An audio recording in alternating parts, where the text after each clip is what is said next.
Hi everybody, Hazel here. So I thought I'd just jump on and talk about the pelvis and the breath. So this is my sort of toy, how to demonstrate breathing. So the breath on the inhale, if I go here, and on the exhale. So as we breathe in, we're going to breathe into the rib cage, into the side, 360 breaths, so fully, widely, deeply into the breath, and exhale. So the breath is going to drive the pelvic floor. So when we think about the pelvic floor, it isn't just about the bottom of the pelvis here, the hammock. We need to be looking at the whole body as a global unit. So we need to be looking at the diaphragm, the breath, the rib cage, full 360 breath. You need to be looking at the back, because the breath will go in full and wide into the back rib cage, into the tummy and the pelvic floor. So those four components, so the diaphragm, the front abdominals, the back, the lumbothoracic spine, and the pelvic floor all work in your core synergy. And we need them to make them work to be effective.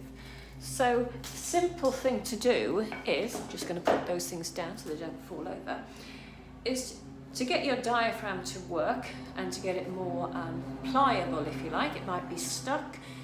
If you've had a pregnancy recently, that could be recently, it could be even 20 years ago, and you haven't actually done anything with your ribs. They could be flaring, they could be stuck, there could be nodules in there.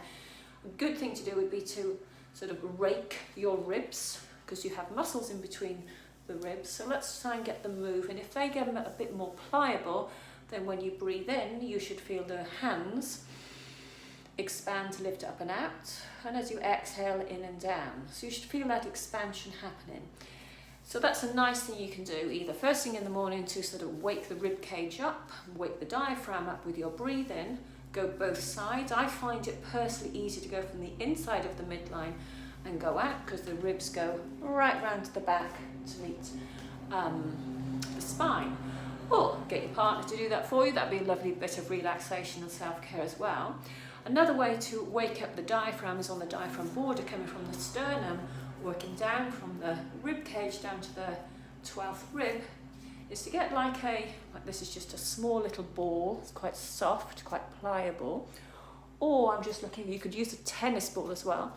But start on what it's called smudging. It sort of pulls and glides and lifts. So it gets a little bit of release on the diaphragm border.